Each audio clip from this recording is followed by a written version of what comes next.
hit with pals. They're definitely going to be there. So what you've got to do is get good at figuring out how to shift them to a wow. So here's Mom again. This was on vacation, a few years after she'd had the mastectomy. Now, back in the day, when you have a mastectomy, you got this gelatinous breast. I'm with the healthcare provider, so I can talk about body parts. So we called it the boob, and the technical term. And my sisters and I, we still to this day remember being told, don't touch Mom's boob. It's expensive.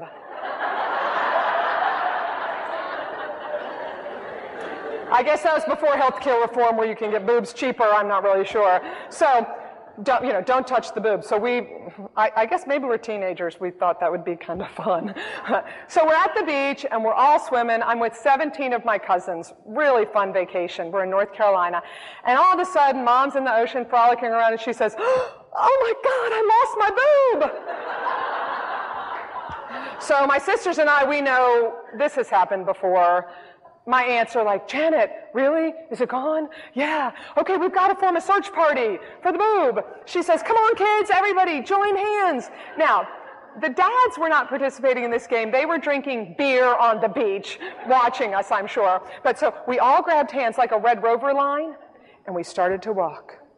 And we're walking through the water, and my cousins, they think this is hysterical. And my little cousin, Will, who's in the front row, not looking really happy. There's a lot of girls on this trip, not too many boys. He says, Aunt Janet, is it going to sink or is it going to float? Yeah, I don't know, Will, just look for it. And so we walked up, and then we turned around, and we walked back, and all of a sudden my mom says, wait a minute, maybe I left the boob in the house. Meanwhile, the other families on the beach are going, look, honey, that family's playing a really fun game, So we all go back to playing and kind of forget about it. Moments later, Mom comes running out of the house with her boob high in the air saying, I found my boob! So this is how I grew up.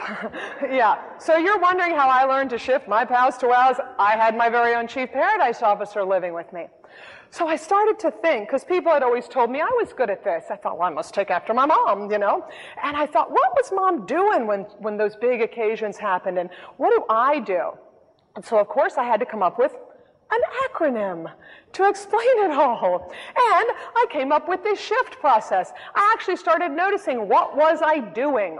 Now, you have a get-out-of-jail-free card on your table. There should be plenty of them there for all of you. If you want to pull one of those out, on the flip side of me in prison is this list, so that you can post this on your computer, put it on your clipboard, put it in your dashboard if you're a road rage person. What you want to do is take these steps along with you. At face value, when you first look at them, you might think, this is kind of common sense, right? I know this already.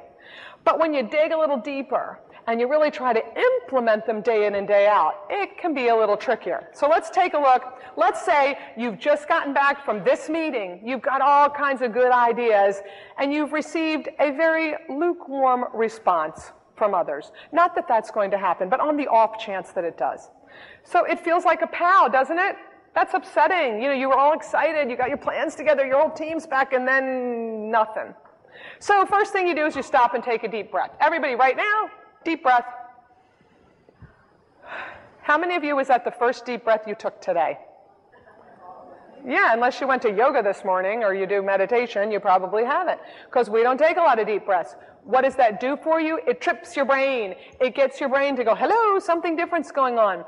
At the very least, it keeps your foot out of your mouth. If you breathe in, you can't talk, right? So when you get hit with a pow, first thing, seems easy, stop and take a deep breath. Now, if you're in the middle of a meeting or you're with your boss, you don't want to do like a big Again, they'll think you're weird, even if you're doing it. So just a subtle kind of in and out will work. Because what this helps you do is harness your knee-jerk reactions. Knee-jerk reactions can be positive. If you put your hand on a hot stove, what do? You pull it off. If you're driving and you're going to hit an animal in the road, right? These are all good knee-jerk reactions. Even at work, you're walking down the hall, you say, hey, good morning, how are you? That's a knee-jerk reaction. You don't say, like, someone is approaching, I must formulate an appropriate greeting. Is it morning, noon, or night? No. It's all just knee-jerk reactions. But if you've been hit with a POW, your knee-jerk reactions, they usually fall into fight Or flight, because you feel like you've been powed and you need to be defensive.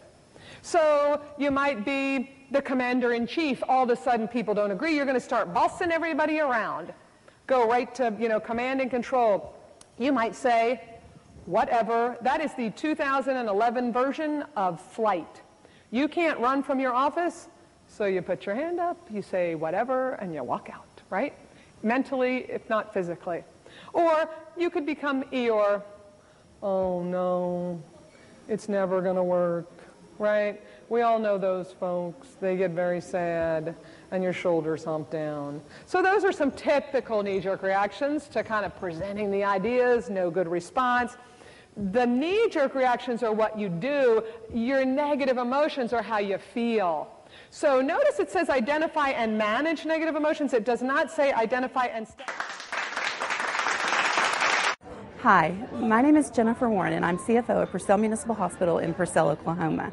I had the wonderful privilege of hearing Vicki talk today.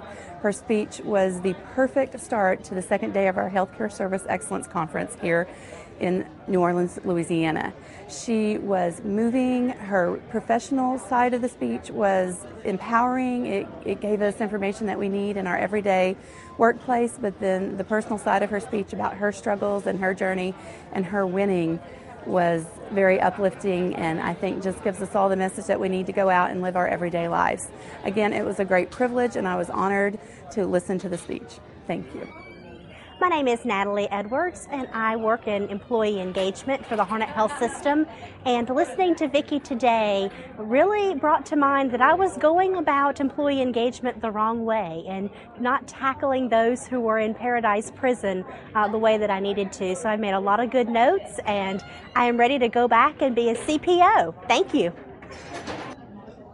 Wow. It was awesome today. We learned a lot through Vicki, and it was really entertaining. She's an awesome speaker. And of course, we all took it personal and to heart too. And we're going to go back and we're going to change some negative things and do some positive things by taking all of our pals and making them a wow. Thank you so much, Vicki. We really enjoyed you. You were awesome. Hi, I'm Ashley Ketchum from Holy Rosary Healthcare in Miles City, Montana. I just got done listening to Vicki Hess, and she is wonderful. What a positive speaker and great teacher, and everyone needs to listen to this woman. They will come out energized. Hey Marina, when you take a pal, gotta turn it around and make it a wow.